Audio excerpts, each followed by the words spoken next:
Magandang umaga po muli mga followers. Andito po tayo sasaka ng bukid at dahil po nagbubuga po ng maya at nasa parang po. Akala ko po walang kasalo ay pag kung ganito muna may nasalo. May kasalo rin sa pagkain kaya sasaka muna at magbubugaw. Sayang po naman kung halimbawa po lagi pong kakainin ng mga ng hayop, wala pong matitira.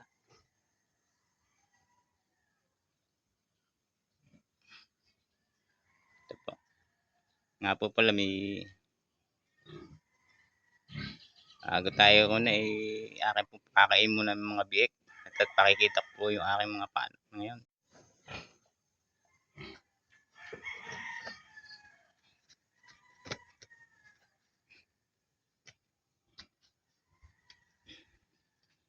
Bago po sumaka aking pakakainin po mga aking paanak kong baboy.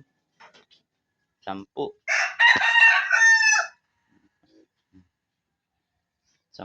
yung hindi ko na ho naipakita nung ipanganak sila dahil puyat. 10 yun.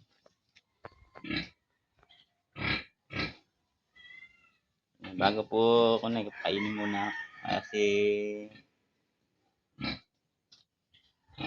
mabilis kong kailangan kumain ka agad para ho maibenta.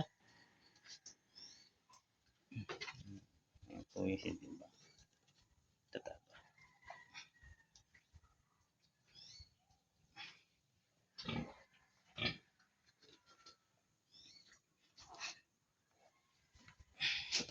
Yan po. Laki. Yung mga inahin ko ito bago pa po ito. Buntis na po rin siya. Mag-ihigit 10 buwan na. 10 kalahati. Yan po yung akin. Yan po isa ko. Ito po ang inaasahan pa ngayon. Mahal-mahal po ngayon ang baboy. Kaya makakabawi-bawi po kami sa gastos. Malaki po ang gastos.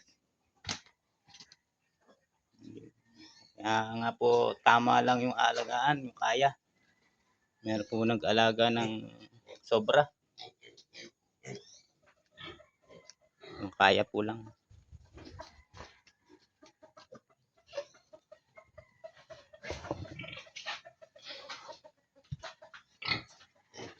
Ano pa isa ko.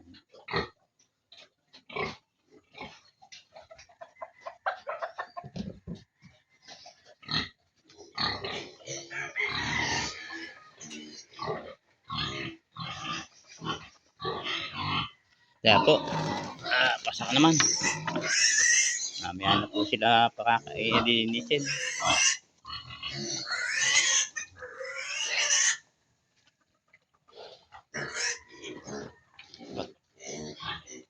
May 3 po ang palakihin na yan.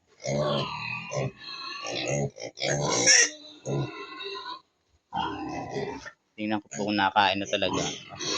Minsan may oras na yung tikim-tikim pala ang pagkain. Tikim-tikim.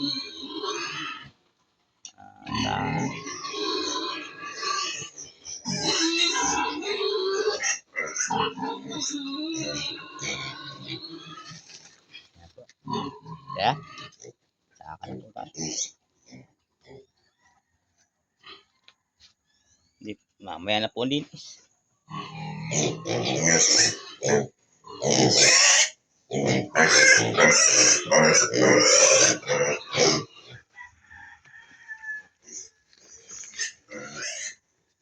Dala po tayong sako pang lagay sa gitna, yung palipad parang bulador.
Gabi San Fernando. Ito po yung lugar ko. Ito po yung Midampa. Ayan po yung lugar. Pag ako'y gusto ko mag-solo, dito po lang ako. Hanggang doon po sa tubigan. Ayan po yung lugar ko. Pag yung lalo't mainit. Ayan po. Tanim po ako ng kasi huy may tanim kasi sa tingin ng pamutimbagin hindi na ako bibili. Simula pong tanim. Ayan, ang palago. Pag yung pwede nang ilipat, malago na yan po. Palawak na po yan. Ito po pala yung kabayo ko na nakuha noon na nawala. Bali, 4 na araw din ho itong nawala. Ay, nagkasugat po siya. Pakikita, pakainin po kasi. Ito. Lapitan natin. Buti nga po hindi na infection. Pero malaki pa po yung sugat kasi nadadali po ng lubid. Hindi naman pwedeng alpas. Ayan po. Yan po yung kanya sugat. Oh.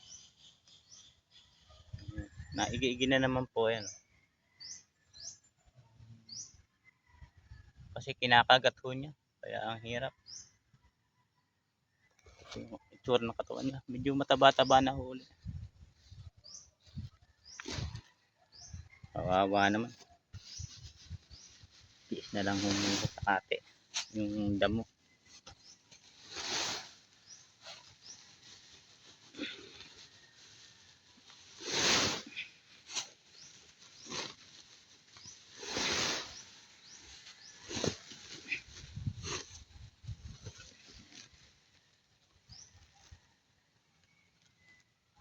Kawawa po talaga. Pilay.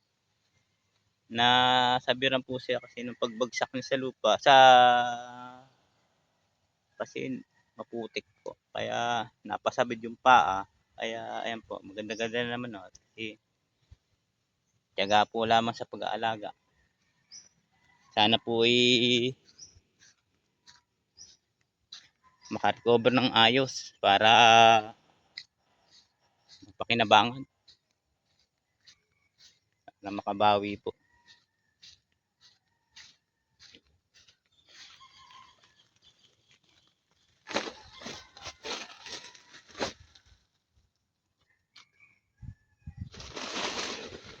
Doon po tayo sa tubigan. Baka marami na pong kumakaing maya.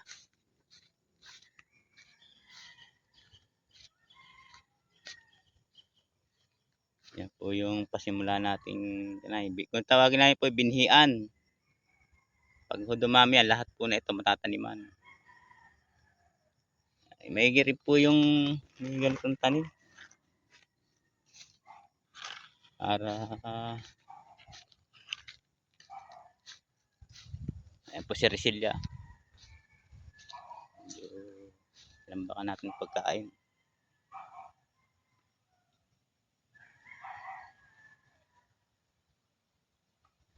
Tayo po.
Pasensya na po, yung bibihira po makapag-vlog. Uh, Kala ko nga po pagpa-vlog ay sa katulad na nagpapagod na ganito. Kasiyahan lang ho talaga. Ay, para lang ho kayo ay mabigyan namin ng kasiyahan dito sa pagbablog namin ito. Yung mga panood nyo man lang. Malaking lalo pinapanood ninyo yung aming mga vlog ay masaya na rin ho kami. Hindi lang naman ho ang ako na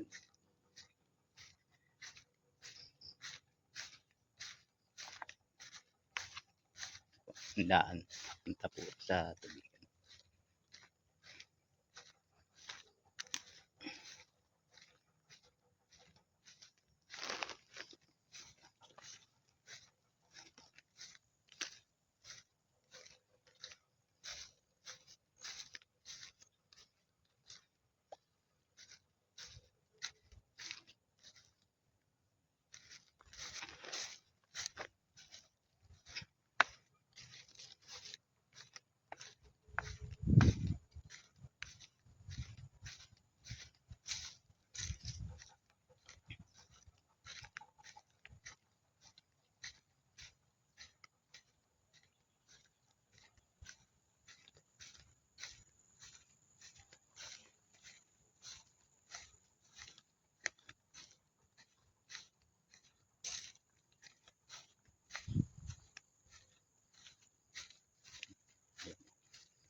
Lapit na po tayo.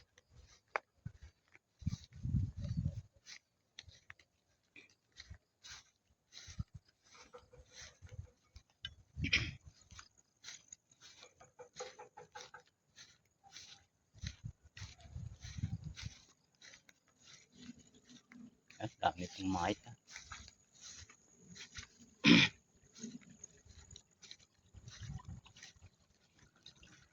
Dito po ay palakasan po ng boses, hindi natin pahinaan.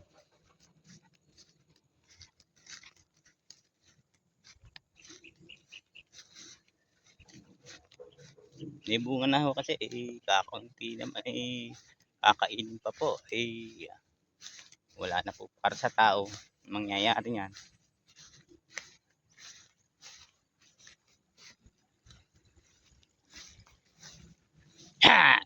Ayun po, ang dami kapal. Ayan po ang araw-araw kakain, kakaawa po naman. Kawawa po yung nagpagod.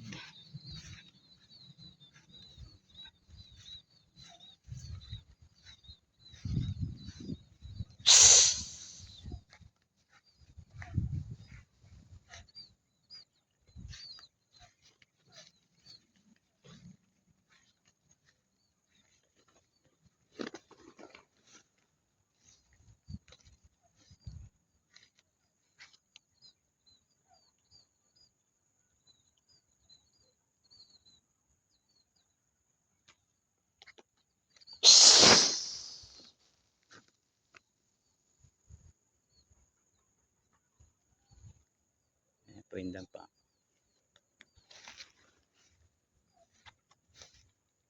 Ito po yung kalawakan. May mga talim na ho. Ayun po isa. Ayun po. Hindi po piyestahan yan. Talaga po. Dami po silang tawagin panakot o kung natatakot, hindi, parang tingin ko po lalo po siya nasisiyarin kasi ang ganda yung maraming maputi, ibang kulay. Para lang po ko siguro matakot man lang ho.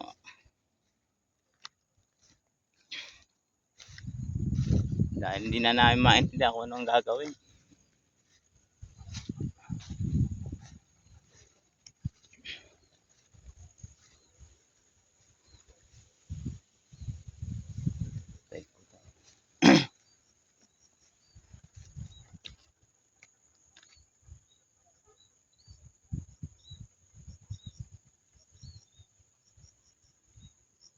Ito pala yung kamuting kahoy kong tanim.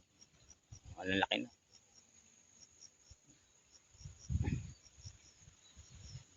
Taas. Unay na po siya. Bali, lilimang buwan na. Mga ilang panahon pa mahuhukay na po ito. May rin po akong ilang pirasong unay. Pang sarili po, yung pang gulay. May sili po. Yun, magaganda na po sa bukid. Pagka simple lang o kaya lang. Talagang ikaw na ang bahalang gumawa ng paraan. Paano mo siya tatanim ng mabubuhay.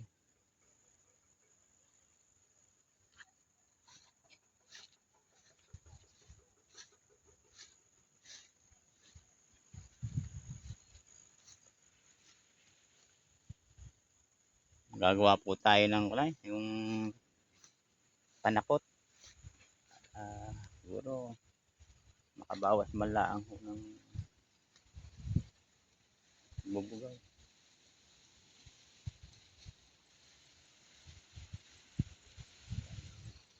Ahon.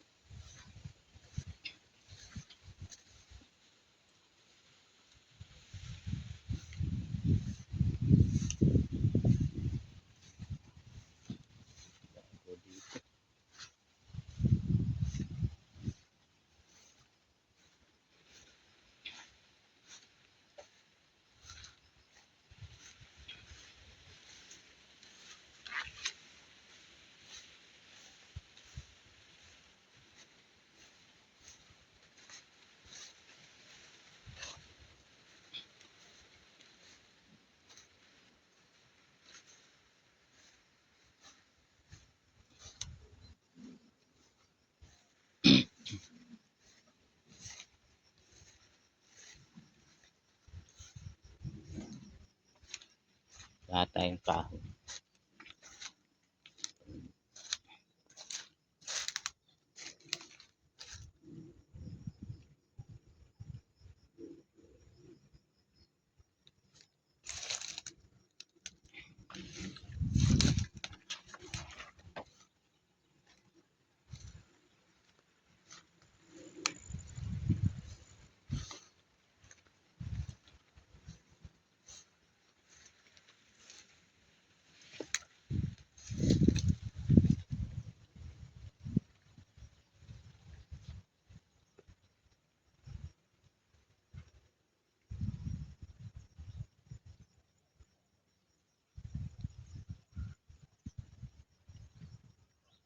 Hinog na po yung kabila.